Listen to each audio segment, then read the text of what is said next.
നമസ്കാരം. നമസ്കാരം. UDF സർക്കാരിൻ്റെ ഏറ്റവും വലിയ സ്വപ്ന പദ്ധതികളിലൊന്നായിരുന്നു സൗജന്യ KSRTC ബസ് യാത്ര. അപ്പം ഇന്ദിരാ ഗ്യാരണ്ടിയുടെ ഭാഗമായിട്ടായിരുന്നു അതും ഉണ്ടായിരുന്നത്. എന്തായാലും അത് നടപ്പിലാക്കുമോ എന്നുള്ള വലിയ ചോദ്യചിഹ്നം ഉണ്ടായിരുന്നു. കാരണം ഇത്ര വലിയ കടം വരും, UDF ഇത് നടപ്പിലാക്കില്ല, വെറും വാഗ്ദാനം മാത്രമായിരിക്കും എന്നുള്ള സാധനം. പക്ഷെ എന്തായാലും ഇന്നലെ 8:30 അത് ഔദ്യോഗികമായി ഉദ്ഘാടനം ചെയ്തു, നടപ്പിലാക്കി. പക്ഷേ ആദ്യം തന്നെ അതിനെ സമരം ചെയ്ത് മുമ്പോട്ട് വന്നൊരു പാർട്ടി, അല്ലെങ്കിൽ അത് മഹിളാ മോർച്ചയാണ്, BJPയുടെ മഹിളാ മോർച്ചയാണ്. ഒരു ബസ് തടഞ്ഞു നിർത്തി.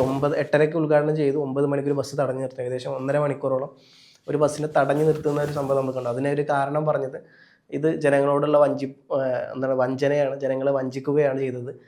എല്ലാ ബസ്സിലും ഒരുമിച്ച് കൊടുക്കണം എന്നുള്ള സാധനമാണ് അവർ പറഞ്ഞത്. അങ്ങനെയാണെങ്കിൽ ഇപ്പോൾ BJP ഭരിക്കുന്ന ഒരുപാട് സംസ്ഥാനങ്ങളുണ്ട്, അവരവിടെയൊക്കെ ഇത് കൊടുത്തിട്ട് വേണമായിരുന്നു ഇവിടെ ഈ സാധനം പറയാൻ. മറുവശത്ത് CPM കാര്യം വരുമ്പോൾ CPMൻ്റെ പല നേതാക്കന്മാരും ഇതിനെ ബഹിഷ്കരിച്ചു, ഈ പ്രോഗ്രാമിനെ. എനിക്കറിയില്ല എത്രത്തോളം CPM ഇനി ഇതിൽ ബഹിഷ്കരണം നടന്ന സ്വാഭാവികമായിട്ട്. പിന്നെ നമ്മളതിന് ഗാന്ധിജി കുറേ ബഹിഷ്കരണം നടത്തിയായിരുന്നു, ബ്രിട്ടീഷുകാരുടെ വസ്ത്രങ്ങൾക്കെതിരെയുള്ള ബഹിഷ്കരണം, അത്തരത്തിലുള്ള പല കാര്യങ്ങളും. അത് ഗാന്ധിജി പൂർണ്ണമായിട്ട് വർജിക്കുന്ന പരിപാടി നമ്മൾ കണ്ടതാണ്. അത് ഉപയോഗിക്കില്ല, അതിൽ ഉപയോഗിക്കാത്തൊരു സംഭവം. അങ്ങനെ വരുമ്പോൾ KSRTC വർജിക്കുമ്പോൾ CPM കാണിക്കേണ്ട ഒരു മര്യാദ പിന്നീട് KSRTCയിൽ കയറാണ്ടിരിക്കുക എന്നുള്ളതാണ്. പക്ഷേ ഗതാഗത വകുപ്പ് മന്ത്രി പറഞ്ഞത് നിങ്ങൾക്ക് പറഞ്ഞതിന് കുഴപ്പമൊന്നുമില്ല, പക്ഷേ നിങ്ങൾക്ക് ബസ്സിൽ കയറാം, യാതൊരുവിധ കുഴപ്പമില്ല എന്നുള്ളത് ഗതാഗതം. അത് അദ്ദേഹത്തിൻ്റെ മാന്യത എന്ന് നമുക്ക് പറയാം. പക്ഷെ ഇങ്ങനെ വരുമ്പം പല കോൺഗ്രസിൻ്റെ എന്നല്ല, ഈ പറഞ്ഞ പോലെ BJPയുടെ സുരേഷ് ഗോപി ഈ സാധനത്തിനെ പുകഴ്ത്തി വരുന്നു, മുൻ ഗതാഗത മന്ത്രി ഇതിനെ പുകഴ്ത്തുന്നു. അപ്പോൾ പല നേതാക്കന്മാരും ഇത് പുകഴ്ത്തുന്നു. മാത്രമല്ല ഗണേഷ് കുമാറും ഇവരൊക്കെ പറയുന്നത് ഇത് വിദ്യാർത്ഥികൾക്ക് ക്യാമ്പസിലോ അല്ലെങ്കിൽ കോളേജിലൊക്കെ പഠിക്കുന്ന എല്ലാ കുട്ടികൾക്കും പാടെ സൗജന്യമാക്കണം, വളരെ നല്ല കാര്യമാണെന്നുള്ള രീതിയിലൊക്കെയാണ് പറയുന്നത്. അപ്പോൾ BJPക്ക് ഈ വിഷയത്തിൽ അല്ലെങ്കിൽ CPMൻ്റെ ഉള്ളിൽ തന്നെ ഇപ്പം ഗണേഷ് കുമാർ ഇതിനെ പുകഴ്ത്തി പറയുന്നു. LDF മുന്നണിയിലെ ഒരു നേതാവാണ് ഗണേഷ് കുമാർ, മുൻ ഗതാഗത മന്ത്രിയാണ്.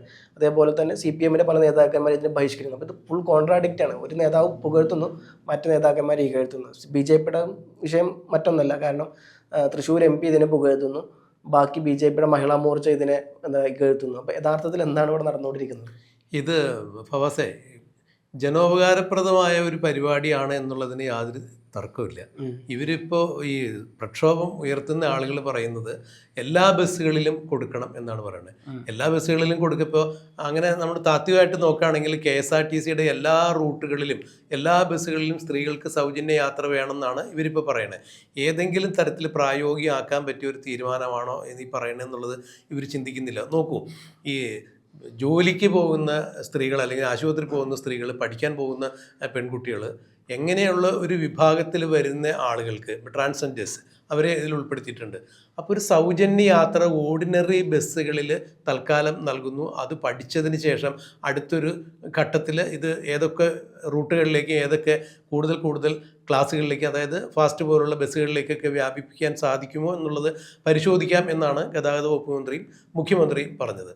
ഇതിനിടയിൽ ഇപ്പോൾ ഈ തർക്കവിതർക്കങ്ങൾ ഉയർത്തുന്ന ആളുകൾ പറയുന്നത് ഇതൊരു തരം കളിപ്പീരാണ്. KSRTC സൗജന്യ യാത്ര അനുവദിക്കും സ്ത്രീകൾക്ക് എന്ന് പറഞ്ഞിട്ട് ഫാസ്റ്റിലില്ല, സൂപ്പർ ഫാസ്റ്റിലില്ല, സ്വിഫ്റ്റിലില്ല എന്നൊക്കെ പറയുമ്പോൾ യഥാർത്ഥത്തിൽ ഇതിൻ്റെ ഗുണഭോക്താക്കളെ കൂടി അവർ കളിയാക്കുന്നതിന് തുല്യമാണ്. എൻ്റെ ഒരു വ്യക്തിപരമായിട്ടുള്ള അഭിപ്രായം പറയുകയാണെങ്കിൽ, രാവിലെ ജോലിക്ക് പോണ ആളുകൾ ഇപ്പോൾ ഫാസ്റ്റ് പാസഞ്ചറിൽ കയറി ജോലിക്ക് പോണ ആളുകളെ സംബന്ധിച്ചിടത്തോളം അവർക്ക് ടിക്കറ്റ് അനുവദിക്കുന്നില്ല, അല്ലെങ്കിൽ ആ വണ്ടിയിൽ കയറി ദൂരയാത്ര പോകുന്നവർക്കോ ടൂർ പോകുന്ന സ്ത്രീകൾക്കോ ഇത് അനുവദിക്കുന്നില്ല എന്ന് പറയുന്നവരോട് ചോദിക്കാനുള്ളത്, സാധാരണക്കാരായ ജനങ്ങൾക്ക്, അതായത് വണ്ടിക്കൂലി പോലും കൊടുത്ത് സഞ്ചരിക്കാൻ പറ്റാത്ത ആളുകൾ, അഥവാ വണ്ടിക്കൂലി തങ്ങളുടെ വരുമാനത്തിൽ നിന്ന് മാറ്റുമ്പോൾ നല്ലൊരു ശതമാനം കിട്ടുന്ന ദിവസ വരുമാനത്തിൽ നിന്ന് വണ്ടിക്കൂലി നല്ലൊരു ശതമാനം കൊടുക്കേണ്ടി വരുന്ന ആളുകൾ, അത്തരത്തിൽ തലവേദന ഉണ്ടാകുന്ന ആളുകൾ, അവർക്കൊക്കെ ഇത് ഗുണകരമായ മാറ്റം തന്നെയാണെന്ന് അതിൽ സഞ്ചരിച്ച കക്ഷി രാഷ്ട്രീയ ഭേദമന്യേ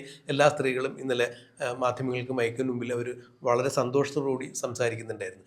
ഇത് രാഷ്ട്രീയമായി എതിർക്കാൻ വേണ്ടി എതിർക്കുന്ന ആളുകളാണ് ഇതിന് സമരമായി ഇറങ്ങി തിരിച്ചിരുന്നത്. ഇപ്പോൾ യുവമോർച്ച, വനിതാ മോർച്ചയുടെ ആളുകളുടെ കാര്യം പറയാം. BJP ഭരിക്കുന്ന എത്രയോ സംസ്ഥാനങ്ങളുണ്ട്, എവിടെയൊക്കെ സൗജന്യ യാത്ര കൊടുത്തിട്ടുണ്ട് അവർ അതിനൊക്കെ ഒരു സമ്പൂർണ്ണ സൗജന്യ യാത്ര കൊടുക്കാനുള്ള ഒരു നടപടി ഉണ്ടാക്കട്ടെ. കേന്ദ്രവും ഭരിക്കുന്നത് അവർ തന്നെയാണല്ലോ, അവർ തീരുമാനം ഉണ്ടാക്കട്ടെ. ഇവിടെയാണ് തൃശ്ശൂർ MPയും കേന്ദ്ര മന്ത്രിയുമായ സുരേഷ് ഗോപിയുടെ ഒരു നോട്ടിഫിക്കേഷൻ ഞാൻ കണ്ടത്. അദ്ദേഹം ആ സ്റ്റേറ്റ്മെൻറ്റിൽ പറഞ്ഞിരിക്കുന്നത് ഇത് സ്വാഗതാർഹമായ കാര്യം തന്നെയാണ്. വണ്ടിക്കൂലി കൊടുക്കാനില്ലാത്ത സ്ത്രീകൾ വണ്ടിക്കൂലി കൊടുത്തു പോകുമ്പോൾ, അല്ലെങ്കിൽ ആ വണ്ടിക്കൂലി കൊടുക്കാൻ പോലും കഷ്ടി ബുദ്ധിമുട്ടുന്ന സ്ത്രീകൾക്ക് അത് വലിയൊരു സഹായം തന്നെയാണ്. മറ്റൊന്നും കൂടി അദ്ദേഹം എടുത്തു പറഞ്ഞേക്കുന്നു, സാമ്പത്തികമായി ഈ ബസ് വണ്ടിക്കൂലി കൊടുത്തു പോകാൻ സാധിക്കുന്ന സ്ത്രീകൾ ഇതിൽ നിന്ന് സ്വമേധയെ ഒഴിവാകണം. അങ്ങനെ അവരൊരു സാമൂഹ്യ സേവനം ചെയ്യുമ്പോൾ കൂടുതൽ ആളുകൾക്ക് അതിൻ്റെ പ്രയോജനം കിട്ടും.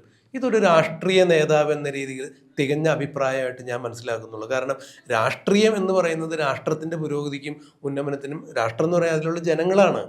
അപ്പോൾ ആ ജനങ്ങളുടെ അഭിവൃദ്ധിക്കും ഉന്നമനത്തിനും ഉതകാത്ത രീതിയിൽ എന്തെങ്കിലുമൊക്കെ രാഷ്ട്രീയ തർക്കവിതർക്കങ്ങൾ ഉന്നയിച്ചിരുന്നുണ്ട്, ആ രാഷ്ട്രീയം കൊണ്ടൊരു പ്രയോജനമില്ലാന്നേ.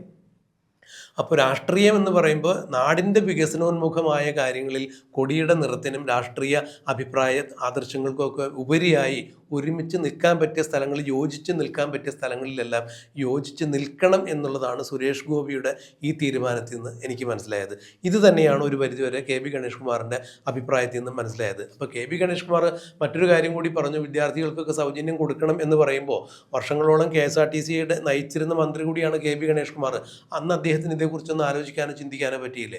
ഒരു കാര്യം തീർത്ത് പറയാൻ, കെ.ബി. ഗണേഷ് കുമാർ ട്രാൻസ്പോർട്ട് വകുപ്പ് കൈകാര്യം ചെയ്യുമ്പോൾ KSRTCയുടെ ഒരു പരിധിവരെയുള്ള ബാലാരിഷ്ടതയൊക്കെ അദ്ദേഹം നീക്കിയിരുന്നുള്ളതിന് തർക്കമില്ലാത്ത കാര്യമാണ്. പക്ഷേ അപ്പോൾ പോലും അദ്ദേഹത്തിന് ഇങ്ങനെയുള്ള ഒരു തീരുമാനം എടുക്കാൻ സാധിച്ചില്ല. ഇന്നിപ്പോൾ മാറിയ സാഹചര്യത്തിൽ മറ്റൊരു സർക്കാർ വരുമ്പോൾ അവർ കൊടുക്കുന്ന ആനുകൂല്യം കുറേ കൂടി വർദ്ധിപ്പിക്കണം എന്നുള്ള നിർദ്ദേശം മുന്നോട്ട് വരും, നല്ല കാര്യം. പക്ഷേ ഇവരൊരു ഇത്തരം കാര്യങ്ങൾക്ക് വേണ്ടി ഒരു ചെറുവിരൽ പോലും അനക്കാതിരുന്നവർ, അല്ലെങ്കിൽ ഇത്തരം ഒരു ചിന്ത പോലും ജനങ്ങളോട് പങ്കുവയ്ക്കാതിരുന്ന ആളുകളാണ് ഇത്തരം ഒരു തീരുമാനം എടുത്ത് നടപ്പിൽ വരുത്തിയ ഒരു സർക്കാരിനെ മുടന്തൻ ന്യായങ്ങൾ പറഞ്ഞ് പിന്നോട്ട് അടിക്കാൻ വേണ്ടി ശ്രമിക്കുന്നതെന്നാണ് എനിക്ക് ഈ വനിതാ മോർച്ചയുടെ ഒരു ഇടപെടൽ കാണുമ്പോൾ മനസ്സിലാകുന്നത്. ഇപ്പോൾ ഗണേഷ് കുമാർ ആവട്ടെ, സുരേഷ് ഗോപി ആവട്ടെ, അവരവരുടെ വ്യക്തിപരമായ അഭിപ്രായം പറയുമ്പോൾ രാഷ്ട്രീയത്തിലുപരി ഇതൊരു നല്ലൊരു കാര്യമാണ് എന്ന് സമ്മതിക്കുന്നു. മാത്രമല്ല അരവിന്ദ് കെജ്രിവാൾ, ആം ആദ്മിയുടെ നേതാവ് വി.ഡി. സതീശന് അഭിനന്ദനം അറിയിച്ചുകൊണ്ട് കുറിപ്പ് അയച്ചിരിക്കുന്നു. അതായത് നല്ലൊരു സ്വാഗതാർഹമായൊരു തീരുമാനമാണ്, ഇങ്ങനെ ആയിരിക്കണം ജനകീയമായ സർക്കാരിൻ്റെ ഓരോരോ പദ്ധതികളും നടപ്പിലാക്കേണ്ടതെന്ന് പറയുമ്പോൾ ജനം ആഗ്രഹിക്കുന്ന പദ്ധതി തന്നെയാണിത്. ഈ KSRTC പോലുള്ള നഷ്ടത്തിൽ ഓടിക്കൊണ്ടിരിക്കുന്ന ഒരു പ്രസ്ഥാനത്തെ കൂടുതൽ ഇത് കടക്കണിയിലേക്ക് ഈ ടിക്കറ്റ് ഇല്ലാത്ത സമ്പ്രദായം, അല്ലെങ്കിൽ ടിക്കറ്റ് പണം വാങ്ങിക്കാതെ ആളുകൾക്ക് യാത്രാ സൗജന്യം അനുവദിക്കുമ്പോൾ കൂടുതൽ നഷ്ടത്തിലാകും എന്ന് പറയുന്ന കാര്യങ്ങൾ പരിഹാരം കാണേണ്ടതുണ്ട്. അതിന് നേരത്തെ ഇവർ കണ്ടെത്തിയിരുന്നത് KSRTCയുടെ ഒരുപാട് പ്രോപ്പർട്ടീസ്, അല്ലെങ്കിൽ സ്ഥാപന ജംഗമ വസ്തുക്കൾ ധാരാളം കിടക്കുന്നുണ്ട്. അത് പ്രയോജനപ്രദമായ രീതിയിൽ യൂട്ടിലൈസ് ചെയ്യാൻ സാധിക്കുകയാണെങ്കിൽ തീർച്ചയായും അത് വരുമാന മാർഗ്ഗമായി കണ്ടെത്താൻ പറ്റും. അപ്പോൾ ടിക്കറ്റേതര വരുമാനം കൂടുതൽ ഉണ്ടാക്കാൻ സാധിക്കുകയാണെങ്കിൽ ഇപ്പോൾ ഈ 0 പോയിൻ്റ് ടിക്കറ്റിൽ യാത്ര ചെയ്യുന്ന വനിതകൾക്ക് കൊടുക്കുന്ന ഈ സൗജന്യം തീർച്ചയായും മറികടക്കാൻ പറ്റുമെന്ന് ഈ CP ജോൺ, അദ്ദേഹം ഒരു എക്കണോമിസ്റ്റ് കൂടിയാണെന്നാണ് ഞാൻ മനസ്സിലാക്കിയിരിക്കുന്നത്. അപ്പോൾ അദ്ദേഹത്തെ പോലുള്ള ഒരാൾ കൂടി ഇത്തരം കൂട്ടായൊരു തീരുമാനം എടുക്കുമ്പോൾ അത് പാളിപ്പോകാൻ, അല്ലെങ്കിൽ ആരംഭശൂരത്വം കൊണ്ടെടുത്ത് തീരുമാനമല്ല, അല്ലെങ്കിൽ രാഹുൽ ഗാന്ധി കേരളത്തിൽ വന്ന് പറയുമ്പോൾ അവരുടെ UDFൻ്റെ പ്രചരണാർത്ഥം പറയുമ്പോൾ വോട്ട് നേടുക എന്നൊരു ഉദ്ദേശം അതിലുണ്ടായിരിക്കാം, ഇല്ല എന്ന് പറയുന്നില്ല. പക്ഷേ ഇവിടെ പ്രാവർത്തികമാക്കി കഴിയുമ്പോൾ ആ പദ്ധതിയോട് കൂടി ചേർന്ന് നിൽക്കുകയാണ് തീർച്ചയായും ചെയ്യേണ്ടത്. അതിൽ ന്യൂനതകളുണ്ടെങ്കിൽ ചൂണ്ടിക്കാണിക്കണം. ഫാസ്റ്റ് പാസഞ്ചർ, ഇപ്പോൾ തിരുവനന്തപുരത്ത് നിന്ന് കോഴിക്കോട്ടേക്ക് ഓടുന്ന ഫാസ്റ്റ് പാസഞ്ചറിൽ വനിതകൾക്ക് ഫ്രീ അനുവദിക്കണം എന്ന് പറയലും, രാവിലെ ജോലിക്ക് പോകുന്ന സ്ത്രീകൾക്കും അല്ലെങ്കിൽ മറ്റുള്ള വിഭാഗക്കാർക്കും ഒക്കെ ഫ്രീ ടിക്കറ്റ് ഓർഡിനറിയിൽ കിട്ടുമെന്ന് പറയുമ്പോൾ ആ നേട്ടത്തെക്കുറിച്ച് പറയാതെ, ഇനി അത് മറ്റത് ചെയ്തൊരു കാര്യത്തെക്കുറിച്ച് പറയാതെ ഇനി ചെയ്യാനിരിക്കുന്ന കാര്യത്തെക്കുറിച്ച്, അല്ലെങ്കിൽ അത് ചെയ്യുമോ ഇല്ലയോ എന്നുള്ള ആശങ്ക പങ്കുവയ്ക്കുന്നതിൽ വലിയ കാര്യമില്ല എന്ന് എനിക്ക് തോന്നുന്നത്. മാത്രമല്ല ഇപ്പം ഇവരൊക്കെ ഈ സമരത്തിൻ്റെ അല്ലെങ്കിൽ ആഹ്വാനത്തിൻ്റെ ഒരു എന്താ പറയുക ഇൻറ്റൻസിറ്റി, അല്ലെങ്കിൽ ഇവർ എത്രത്തോളം നിഷ്പക്ഷതയോടുകൂടി പറയുന്നത് ഇത്ര മാത്രം നോക്കിയാൽ മതി. ഇപ്പം സതീശൻ സത്യപ്രതിജ്ഞ ചെയ്ത്, എല്ലാ MLA മാരും സത്യപ്രതിജ്ഞ ചെയ്തിട്ടില്ല. പെട്ടെന്ന് അന്ന് എന്താ പറയുക മന്ത്രിസഭ സത്യപ്രതിജ്ഞ ചെയ്ത് വൈകുന്നേരം നമ്മൾ സമരം കണ്ട്. മറ്റാരുന്നല്ല, ഇതേ മഹിളാ മോർച്ചയുടെ തിരുവനന്തപുരത്തുള്ളൊരു സമരം.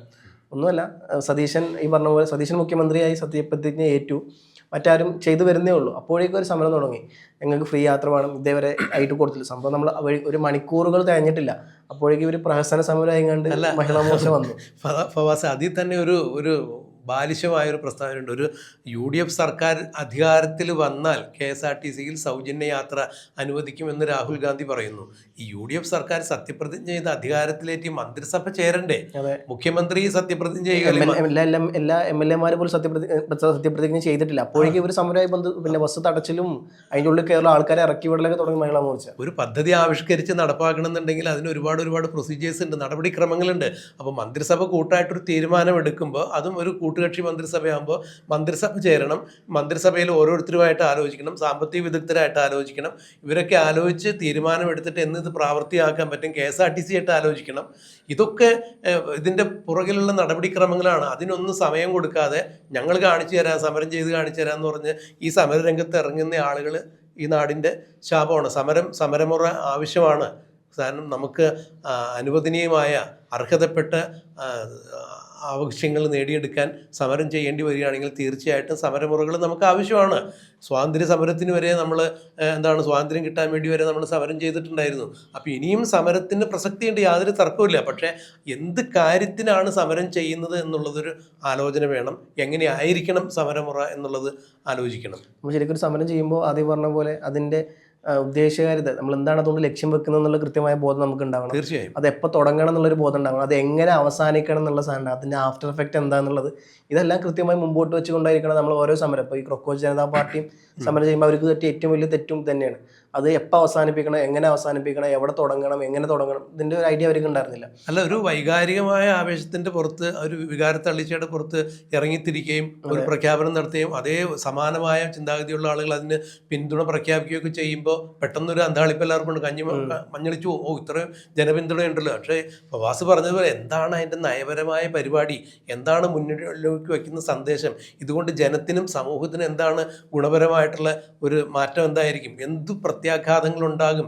ഇത്തരം പഠനങ്ങളൊക്കെ നടക്കാതെ ഉണ്ടാവുന്ന പ്രഖ്യാപനങ്ങളും സമരങ്ങളും യാതൊരു തരത്തിൽ നമുക്ക് സാധൂകരിക്കാൻ സാധിക്കില്ല. ഇപ്പോൾ മഹിളാ മോർച്ച ഇപ്പോൾ ഈ സമരം നടത്തിയപ്പോൾ തന്നെ അതിലുള്ള ആൾക്കാർ, സ്ത്രീകൾ അടക്കമുള്ള ആൾക്കാർ ഇവർ മഹിളാ മോർച്ചക്കാരോട് അതിരൂക്ഷമായിട്ടാണ് ചൂടാവുന്നത്. കാരണം ഇവരെ പിടിച്ച് പുറത്താക്കാൻ വരെ കണക്ടറോടും ഇവരോടും പറയുന്നുണ്ട്. കാരണം അവർക്ക് ജോലിക്ക് പോലെ സമയമായി, അതിനിടയിൽ ഇവരെ ഇത്തരത്തിലുള്ള സർക്കസ് അവിടെ നടക്കുന്നത്. അപ്പം ഇവർക്ക് അതിൻ്റെ ആത്മാർത്ഥം ഇല്ല എന്നുള്ളത് വളരെ ക്ലിയറാണ്. പ്രത്യേകിച്ച് BJPക്കും മഹിളാ മോർച്ചക്കും. കാരണം അങ്ങനെ ഉണ്ടായിരുന്നു എന്നുണ്ടെങ്കിൽ അവർ ഈ തെരഞ്ഞെടുപ്പ് നടന്നതിൻ്റെ വിജയിച്ചതിൻ്റെ മന്ത്രിസഭ എല്ലാവരും സത്യപ്രതിജ്ഞ ചെയ്യുന്നതിന് മുമ്പ് തന്നെ അവർ സമരത്തിന് ഇറങ്ങില്ലായിരുന്നു. അല്ല, അവിടെ ലക്ഷ്യം KSRTCയിൽ സൗജന്യ യാത്ര കിട്ടുക എന്നുള്ളതല്ല. ഈ KSRTCയിൽ സൗജന്യ യാത്ര എന്തുകൊണ്ട് നടപ്പാക്കുന്നില്ല എന്ന് പറയുമ്പോൾ ഇതിൻ്റെ നടപടിക്രമങ്ങൾ പൂർത്തീകരിക്കാൻ സമയം ആവശ്യമാണ് എന്നുള്ളത് എന്തായാലും ഒരു രാഷ്ട്രീയ പാർട്ടി ആകുമ്പോൾ അവർക്കത് ചിന്തിക്കാൻ പറ്റും. അല്ല, മന്ത്രിസഭ വന്നിട്ട് 2 ദിവസം കഴിഞ്ഞിട്ടാണ് അതിൻ്റെ ലോജിക്ക് നമുക്ക് മനസ്സിലാക്കാം. അപ്പോഴും ലോജിക്കില്ല. അറ്റ്ലീസ്റ്റ് ഒരു മന്ത്രിസഭക്ക് അവരെ മന്ത്രിമാർ വന്ന് അതിൻ്റെ സെക്രട്ടറിമാരും മറ്റ് സെക്രട്ടറിമാരും എല്ലാവരെയും തെരഞ്ഞെടുത്ത് വരുമ്പോഴേക്കും എങ്ങനെയായാലും ഒരു മാസം സമയം എടുക്കുമല്ലോ. അതെ, അപ്പോഴേക്കും ഇത് നടന്ന് മണിക്കൂറുകൾ കഴിഞ്ഞില്ല, അപ്പോഴേക്കും മഹിളാ മോർച്ച സമരം തുടങ്ങി. അപ്പം അതും തന്നെ BJPയുടെയും മഹിളാ മോർച്ചൻ്റെയും വ്യൂ പോയിന്റ്, അവരുടെ കാഴ്ചപ്പാട് വളരെ കൃത്യമാണ്. ഇതെങ്ങനെയെങ്കിലും തകർക്കാന്നുള്ളത് എല്ലാവർക്കും പ്രധാനം തന്നെയാണല്ലോ. അപ്പോൾ ആ സമയം വലിയ മുന്നിലുള്ള സമയം വളരെ പ്രശ്നമാണത്. തുടക്കക്കാരെന്ന രീതിയിൽ അവർക്ക് അവരുടേതായ കാര്യങ്ങൾ വിഭാവനം ചെയ്യാനൊരു സമയം വേണം. അല്ലാതെ സർക്കാരിന് മുമ്പിലുള്ള ആദ്യത്തെ പരിപാടി KSRTCയിൽ സൗജന്യ യാത്ര കൊടുക്കലാണെന്നൊരു സർക്കാർ ഒപ്പിട്ട് എല്ലാ മന്ത്രിമാരും സത്യപ്രതിജ്ഞ ചെയ്ത ആദ്യത്തെ മന്ത്രിസഭാ യോഗത്തിന് ശേഷം ഈ കാര്യങ്ങൾ വ്യക്തമാക്കണം. അത് ചേരണതിന് മുമ്പ് തന്നെ ഇത് വേണമെന്നൊക്കെ പറയുമ്പോൾ അത് ബാലിശമാണ്. അത് രാഷ്ട്രീയ പ്രേരിതമായിട്ട് നടത്തുന്ന വെറും പൊറോട്ട് നാടകം മാത്രമാണ്. പ്രഹസന സമരമാണ് ഏത് പാർട്ടി നടത്തിയാലും. ഇപ്പം നമ്മളെ സംബന്ധിച്ചിടത്തോളം മാധ്യമങ്ങളുടെ നിലപാടുകൾ എന്ന് പറഞ്ഞാൽ ഇത്തരം വിഷയങ്ങൾ, വാർത്തകൾ യഥാസമയം, ശരിയായ വാർത്തകൾ ശരിയായ സമയത്ത് ജനത്തിന് മുമ്പിൽ എത്തിക്കുക. നമുക്കൊരു പക്ഷമില്ല. ഒരു പക്ഷം എന്ന് പറഞ്ഞിട്ടുണ്ടെങ്കിൽ ശരിയുടെ പക്ഷം ഏതാണ് അതാണ് നമ്മുടെ പക്ഷം. മിക്കവാറും മാധ്യമങ്ങൾ പ്രതിപക്ഷ നിരയിലായിരിക്കും. കാരണം ഏതെങ്കിലും തരത്തിലുള്ള നയവൈകല്യങ്ങൾ സർക്കാരിൻ്റെ അത് ചൂണ്ടിക്കാട്ടുകയും അത് സർക്കാരിൻ്റെയും പൊതുജനങ്ങളുടെയും ശ്രദ്ധയിൽ കൊണ്ടുവരുന്ന ജോലി തന്നെയാണ് മാധ്യമങ്ങൾ എപ്പോഴും ഏറ്റെടുക്കാറുള്ളത്. VD സതീശൻ്റെയോ പിണറായി വിജയൻ്റെയോ പക്ഷം ചേർന്ന് സംസാരിക്കേണ്ട ആവശ്യം നമുക്ക് അന്ധമായിട്ടൊരു ആവശ്യമില്ല. പക്ഷേ ഇവർ രണ്ടു കൂട്ടരും നല്ലത് ചെയ്താൽ തീർച്ചയായിട്ടും നമുക്ക് നല്ലതെന്ന് പറയാൻ ഒരു മടിയില്ല. അതുപോലെ തന്നെ വിമർശനാത്മകമായ രീതിയിൽ ഇവർ സമീപിക്കേണ്ടി വന്നാൽ തീർച്ചയായും നമുക്ക് അങ്ങനെ സമീപിക്കാനും മാധ്യമങ്ങൾക്ക് ഒരു മടിയില്ല. പക്ഷേ ഓരോ ആളുകളും ഓരോ കാര്യങ്ങൾ പറയുമ്പോൾ ഒരു സമൂഹത്തിന് പൊതുവായ ഗുണപരമായ ഒരു മാറ്റം ഉണ്ടാകുന്നതിന് വേണ്ടി ഒരു സർക്കാർ ഒരു തീരുമാനം കൈക്കൊള്ളുമ്പോൾ അതിൽ ന്യൂനതകളുണ്ടാവാം. ന്യൂനതകളുണ്ടെങ്കിൽ അത് തിരുത്തി മുന്നോട്ട് പോകണം. അത് ന്യൂനതകൾ എല്ലാം തിരുത്തിയിട്ട് അത് പ്രാവർത്തിയാക്കിയാൽ മതി എന്ന് പറയുമ്പോൾ നേരത്തെ ഫവാസ് സൂചിപ്പിച്ചതുപോലെ ഇവരുടേതായിട്ടുള്ള രാഷ്ട്രീയ ആദർശമുള്ള പാർട്ടികൾ ഭരിക്കുന്ന സ്ഥലങ്ങൾ വേറെയുണ്ട്. അവിടേക്ക് ഏതുമാത്രം ഇത്തരം പദ്ധതികൾ നടപ്പിലാക്കിയിട്ടുണ്ട്, എന്തുമാത്രം മുന്നോട്ട് പോയിട്ടുണ്ട്. ഇപ്പോൾ ഇതിനെ എതിർക്കുന്ന പിണറായി വിജയൻ അടക്കമുള്ള ആളുകൾ ഫാസ്റ്റിൽ വേണം അല്ലെങ്കിൽ സൂപ്പർ ഫാസ്റ്റിൽ വേണം എന്ന് പറയുമ്പോൾ പിണറായി വിജയൻ 10 കൊല്ലം ഭരിച്ചിട്ട് ആർക്കെങ്കിലും ഏതെങ്കിലും ഒരു ഗ്രാമപഞ്ചായത്തിലെങ്കിലും ആർക്കെങ്കിലും KSRTCയിൽ ഫ്രീ പാസ് കൊടുക്കാൻ പറ്റുമോ? ഇല്ലല്ലോ. അപ്പോൾ അത്തരം കാര്യങ്ങൾ ആരെങ്കിലും ചെയ്യുന്നുണ്ടെങ്കിൽ അന്ന് ഞങ്ങളത് ചെയ്യാതിരുന്നത് കുറച്ചിലായി, ജനങ്ങൾ ഞങ്ങളെ വില കുറച്ച് കാണും എന്നുള്ള ആ ഒരു അപകർഷതാബോധത്തിൽ നിന്നാണ് ഇത്തരം പ്രഹസനങ്ങൾ ഉണ്ടാകുന്നത് എന്നുള്ളതാണ് എനിക്ക് പറയാനുള്ളത്. മാത്രമല്ല, ഇനിയിപ്പം സമയം കിട്ടുന്നുണ്ടെങ്കിൽ BJP നേതാവ് സുരേഷ് ഗോപി എപ്പോഴെങ്കിലും മഹിളാ മോർച്ച നേതാക്കന്മാരെ കണ്ടിട്ട് ഒരു ക്ലാസ് എടുത്ത് കൊടുക്കണം, നന്നായിരിക്കും. എങ്ങനെയാണ് ഒരു സമരം ചെയ്യേണ്ടതെന്നുള്ള അല്ലെങ്കിൽ ഇത്തരത്തിൽ ഓരോ കാഴ്ചപ്പാട് എങ്ങനെ ഉണ്ടാക്കണം എന്നുള്ളത്. കാരണം ഇത്തരത്തിൽ രംഗബോധം ഇല്ലാത്ത കോമാളികളുടെ ഒരു കൂട്ടമായി മഹിളാ മോർച്ച മാറിയിട്ടുണ്ട്. അപ്പം എന്നാലും ഒഴിവ് സമയം കിട്ടുമ്പോൾ സുരേഷ് ഗോപിയെ പോലുള്ള നേതാക്കന്മാർ, BJPയുടെ സമുന്നതനായ കേന്ദ്ര സഹമന്ത്രിമാർ ഇത്തരത്തിൽ മഹിളാ മോർച്ചയ്ക്ക് പ്രത്യേക ക്ലാസ്സും, അതുപോലെ തന്നെ ഗണേഷ് കുമാറിനെ പോലുള്ള LDF മുന്നണിയിലെ നേതാക്കന്മാർ CPMന്റെ ഈ ബഹിഷ്കരണം നടത്തുന്ന പല സഖാക്കന്മാർക്കും ഒരു പ്രത്യേക ക്ലാസ് എടുക്കുന്നത് എന്തുകൊണ്ട് നന്നായിരിക്കും എന്നുകൂടി ഈ സാധനത്തോടു കൂടി പറഞ്ഞു വെക്കുന്നു. തീർച്ചയായും സാധാരണ സുരേഷ് ഗോപിയാണ് എന്തെങ്കിലുമൊക്കെ പറഞ്ഞ വിവാദത്തിൽ ചെന്ന് ചാടാറുള്ളത്. പക്ഷേ ഇപ്പോൾ സുരേഷ് ഗോപി ഈ വിഷയത്തിൽ പറഞ്ഞിരിക്കുന്ന അഭിപ്രായം രാഷ്ട്രീയത്തിലുപരിയായി നമുക്ക് സ്വീകരിക്കാവുന്ന കാര്യം തന്നെയാണ്. എല്ലാ രാഷ്ട്രീയക്കാരും കൊടിയുടെ അവരുടെ രാഷ്ട്രീയാദർശമൊക്കെ മാറ്റിവെച്ചുകൊണ്ട് ജനക്ഷേമകരമായ പ്രവർത്തനങ്ങൾ ആര് ചെയ്താലും അവർക്കൊപ്പം നിൽക്കണം, നാടിനൊപ്പം നിൽക്കണം. അത് തന്നെയാണ് വികസനം അല്ലെങ്കിൽ പുരോഗതി എന്ന് നമ്മൾ ആഗ്രഹിക്കുന്നത്. അത്തരത്തിൽ സഞ്ചരിക്കാൻ നമ്മുടെ രാഷ്ട്രീയ നേതാക്കൾക്കും പ്രസ്ഥാനങ്ങൾക്കും സാധിക്കട്ടെ.